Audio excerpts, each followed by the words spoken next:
fantasy.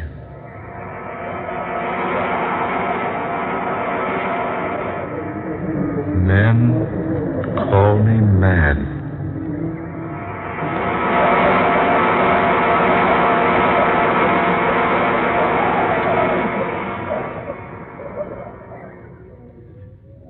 Dr. West, will you please close the door? Certainly, Dr. Terhune.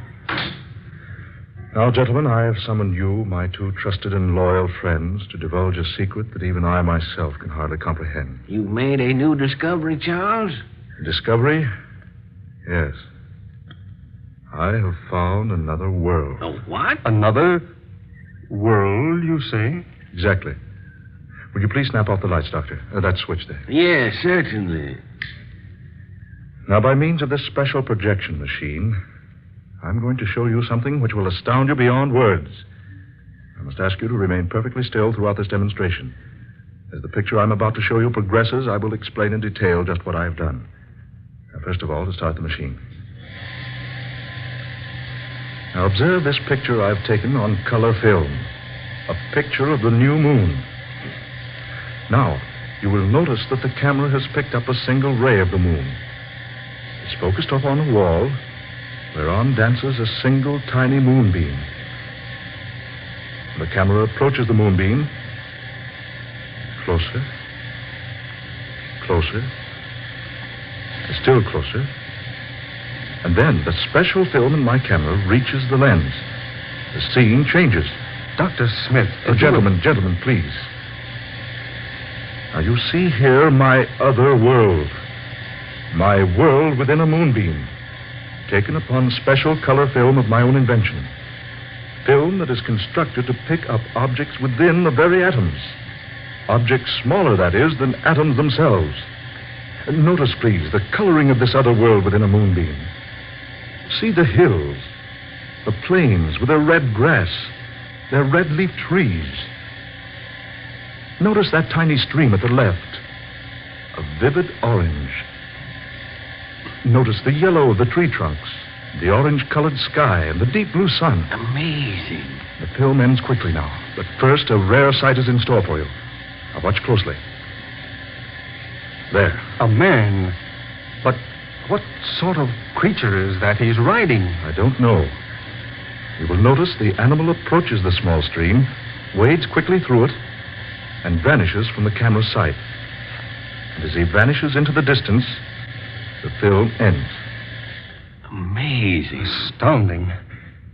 Unbelievable. The lights, if you please, Doctor. Oh, yes, of course. Look here, Terhune. Is this a camera trick? Absolutely not. I have shown you what actually exists within certain, or possibly all, moonbeams. Well, what's your theory, Doctor? That all creation consists of worlds within worlds. Who can say that our world is not contained within some still larger one? And that within another, and that still within another, and so on. The thought suddenly becomes overwhelming. Yes, doesn't it? To think that all around us, within even such tiny substances as the atoms themselves, under our feet, overhead, on all sides, are worlds of which we are unaware. Yes, if only there were some way to visit those other worlds. Ah, Dr. West. That is the point. We can. Good heavens, man. You mean... Yes, just what do you mean? Gentlemen, I plan to enter that world in the moonbeam. Impossible. I don't like to say so, Charles, but aren't you overlooking the laws of dimension, the general medium, laws of nature that are so obvious? Not only that, Terhune, but aren't you appearing a little ridiculous on the face of things? I do not expect you to be convinced until you have seen. Now, we in our profession are not inclined to take such things as we are speaking of for granted. Then let's not waste words, my friends. I propose to convince you beyond all possible doubt. Well, I have no objection to being convinced. Nor I, though I really believe Terhune has let his imagination win the upper hand. Now, we shall see. Now, here, gentlemen, on this table, you see what looks like an Eskimo igloo, made of crystal clear glass with an opening at one side at the base, much like an entrance to an igloo or tent. Yes, it's about 10 inches high and about 8 inches in diameter. Now, when we extinguish the lights here in this room, and when that curtain is drawn from the window over there, the moonbeam in question will be centered directly through that little glass case. You want us to assist you? Exactly. But what do you intend to do? Well, I have here a number of small capsules filled with a potion whose base consists mostly of radium. What is this preparation? A substance which will cause animal matter to decrease itself many millions of times. In other words, you think it'll make you become smaller. Precisely. But small enough to enter the realm of a single atom? I hope so. Well, have you tried this concoction? Only on animals. First on rabbits and rats. And just yesterday, I sent a dog into the world of atoms. But granting such a feat is possible, don't you think your clothes would also shrink with you? Well, I have found that any object in contact with the animal matter, at the time the capsule is consumed, will be caused to shrink in proportion with the animal matter itself. I found that out yesterday when I failed to remove the dog's collar. But suppose you consume too great a quantity of the potion. I have an equalizer, another mixture which will counteract the first capsule. By taking particular amounts of it, I can stop the reaction of the capsule, and then, having stopped it by taking another dose of the stabilizer or equalizer, I can increase my size again. This is all very extraordinary. I plan to be gone quite some time. I'm asking you two to watch over this little glass case for a 4-day period. You can count on me, Terry. And on me. Good. Now I shall take a capsule. I will begin to grow almost immediately. When I've reached about 2 feet in height, I want you, Dr. Smith, to bend down to the floor and pick me up and place me on this table here, beside this little glass case, putting me directly in front of the opening or door of the case. Is that clear? Quite, yeah. Good. Gentlemen, my hand. Good luck, Charles. Smith? We'll follow your instructions carefully, Doctor. Good. I knew I could count on you two. Now the capsule.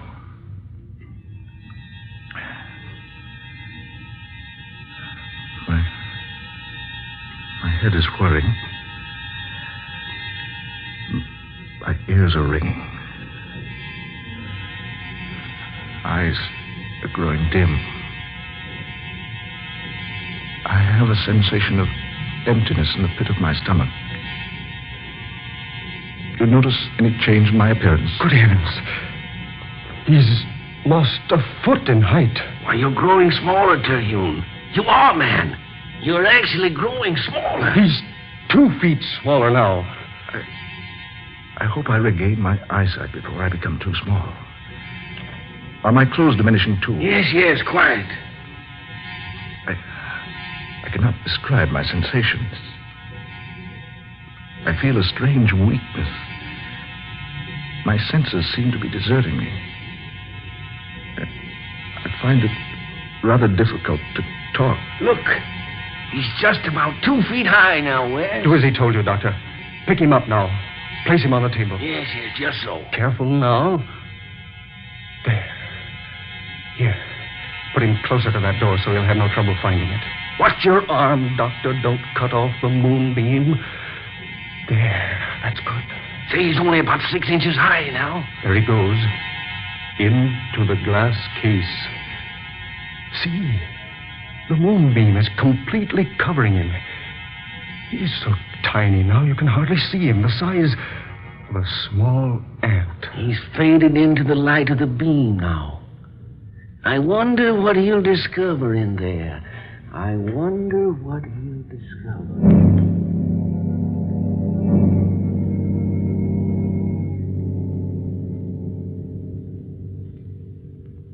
At last, I'm here in another world. Such a strange place.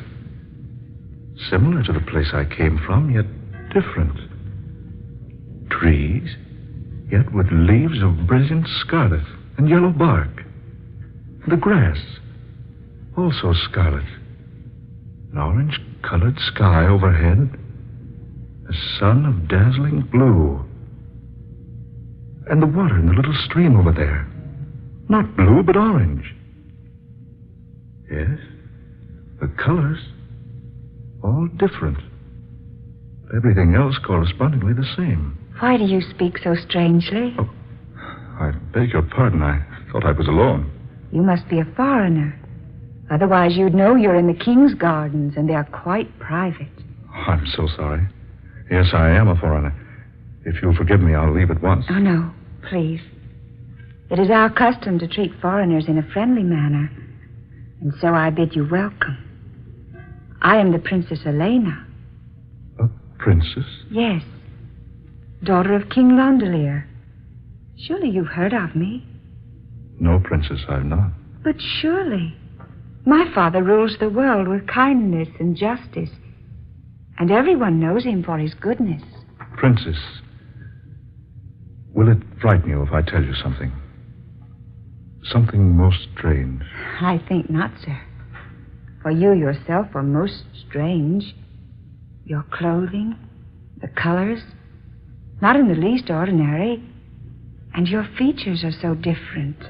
Princess Elena, my name is Charles Terhune. I'm a citizen of the United States of America. America? I know the world quite well, but never have I heard of America.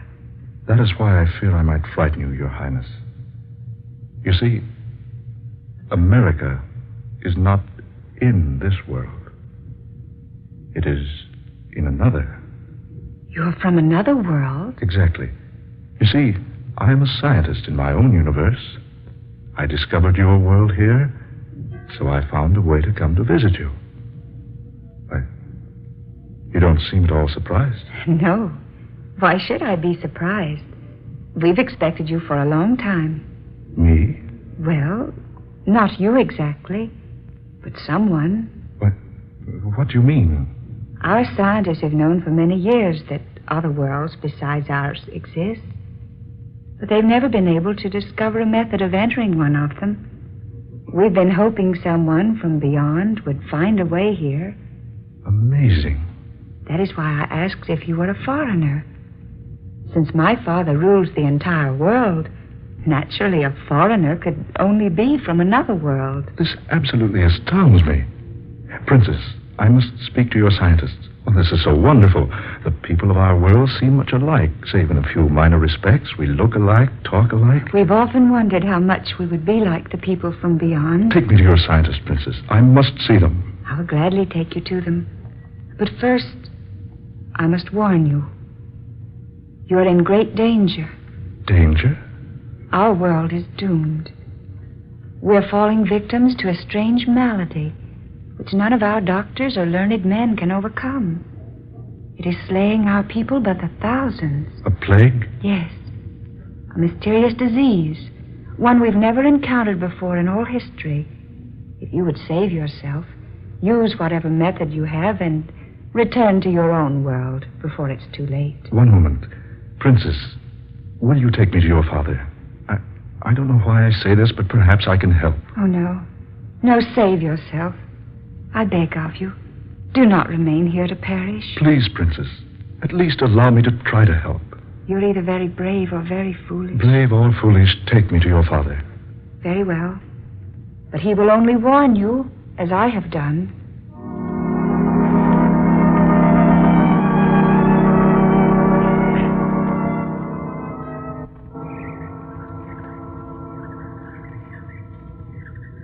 And that, Your Majesty, is how I found your world and the way to enter it. It's interesting. At one time I would have said amazing. But with our discoveries of other worlds around us, it's now only interesting. I've warned Dr. Terhune to return to his own universe before he falls victim to the plague. Yes, my son, you must. But I would like to help. I'm a doctor where I came from. Perhaps I could do something. I fear it is useless. Our most brilliant physicians are powerless to even make a diagnosis, much less a cure. But I have a knowledge from another world, Your Majesty. That's true, Father. He found a way of reaching us, while we here have been unable to reach the other places beyond. Yes, daughter. You reason wisely. Please, Your Majesty, permit me to see some of the victims. I can't return home until I've at least made an attempt to help you. Very well. As you wish. Come with me. My son lies dying in a room above. I will permit you to examine him.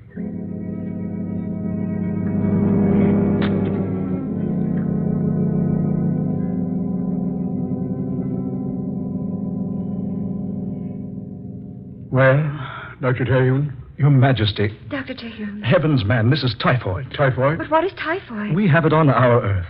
Well, tell us, do you know the cure? Yes, Your Majesty, I do. Take me to your nearest medical laboratory. We must prepare a serum, huge quantities of it. We must send it to all parts of the world immediately if we're to save your people.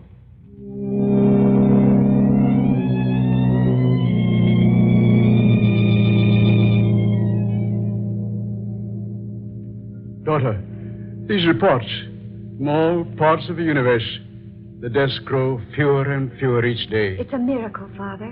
And Charles Terhune has saved us all.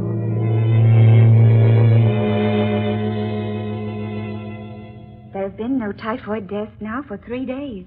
I know. Our fight has been won. The people are clamoring for you, Dr. Terhune. They almost consider you a god. I am no god, Princess. Merely a man with a little knowledge. But you came to us like a miracle man, in time to work the greatest wonder of all history. I'm happy that my journey here has been for a purpose. Anything you ever wish in the world will be yours. I know, Elena. There is so little I want. And yet, so much. Will you remain here with us? Forever? I cannot, Princess. You called me Elena a moment ago. I cannot, Elena. I must return to tell my people what I've discovered. Oh, but if you go now... Yes, Elena?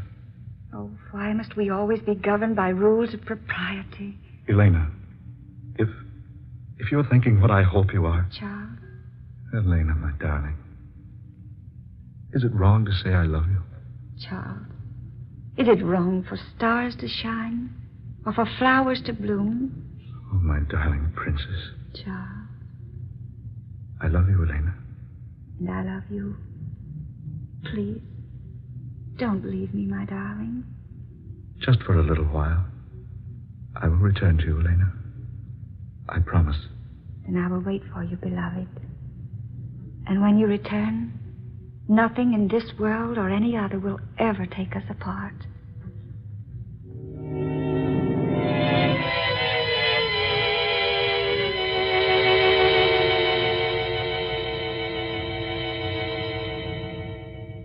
It's past his time, almost 4 days. Look, a movement there in the moonbeam, see? No, Yes, look. He is coming back. See, there he is out of the glass case on the tabletop. He's growing rapidly, West. You better place him down on the floor. Look, larger and larger. This is perfectly astounding, man. I wonder what his adventures have been. Dr. Terhune.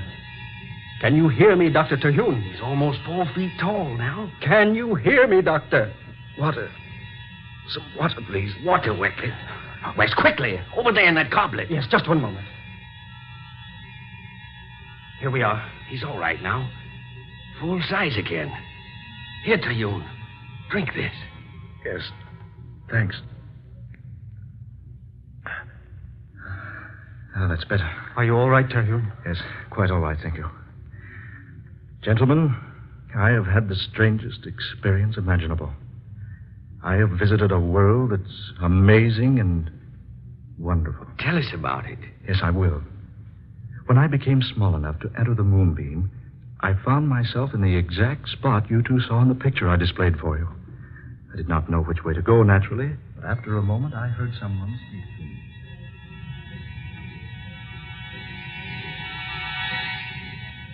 And that, my friends, is precisely what happened to me. And you say those people knew all about the existence of other worlds, but were not familiar with such a disease as typhoid. Exactly. You must have been somewhat of a hero to him. Yes, somewhat. You know, if I hadn't seen this demonstration with my own eyes, I'd never have believed it. Well, Dr. West, even though I was the one who experienced it, I'm still wondering if it actually happened. Well, it happened all right. Yes, we saw you grow small right before our eyes. So small you became almost invisible and disappeared in the moonbeam. I trust you two will confirm any statements I might make to the public about all this. No, absolutely. Certainly, Terhune. By the way, was my sister here during my absence? Why, yes, she was.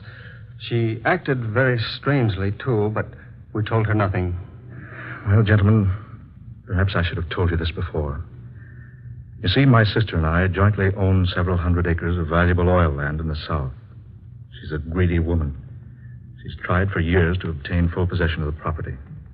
She's tried many ways, but her latest method is by charging that I'm insane. No, well, that's ridiculous. Yes, exactly. But she's preferred the charges. Tomorrow at 9, I must appear before a group of alienists who will decide whether or not I'm mentally unbalanced. That is why I had to make my experiment before tomorrow.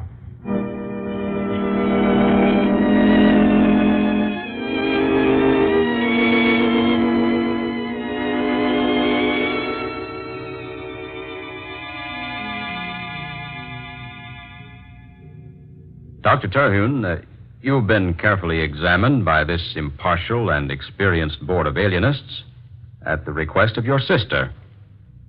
It's our decision that you must submit yourself to a series of treatments at whatever sanitarium your sister might choose. No, stop. This has all been so irregular, so unfair. You think I'm mad. Well, the story I've told you is true. I can prove everything I've said. Please, Dr. Terhune. My two friends, Dr. West and Dr. Smith. Ask them.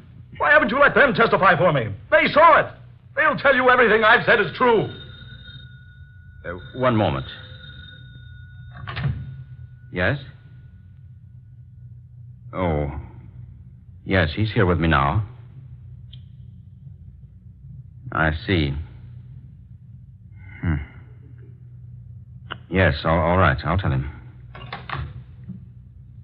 I'm sorry, Dr. Terhune. I'm afraid I have bad news for you. Doctors West and Smith were to have testified in your behalf. But I've just received word that they were both killed a few moments ago in an automobile accident.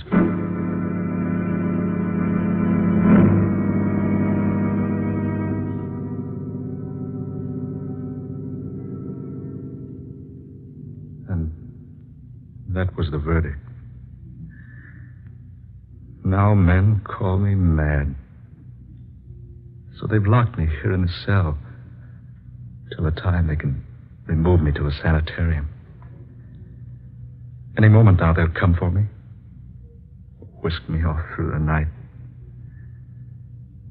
My discovery will never be proved. People will laugh for a while, speak of the mad Dr. Terhune. And then they will forget.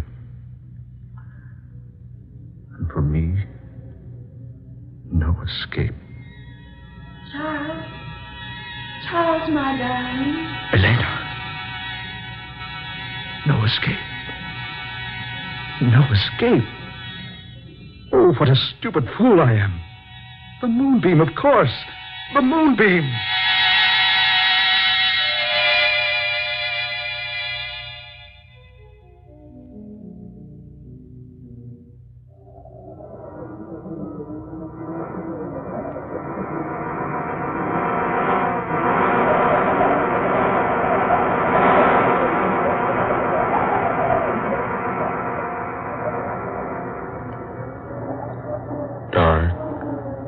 Fantasy.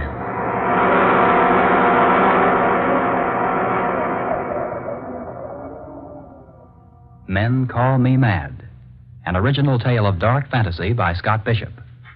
Ben Morris was heard as Dr. Charles Terhune. Eleanor Naylor Corrin was Princess Elena. Fred Wayne was King Londelier. Murillo Schofield was Dr. West. Muir Height was Dr. Smith. And Darrell McAllister was the specialist. Next Friday night at the same time, the National Broadcasting Company will present another tale of dark fantasy, The House of Bread, a strange and compelling drama of Christmas 1941 and that first Christmas nearly 2,000 years ago, told to you by Scott Bishop. Dark fantasy originates in the studios of Station WKY in Oklahoma City.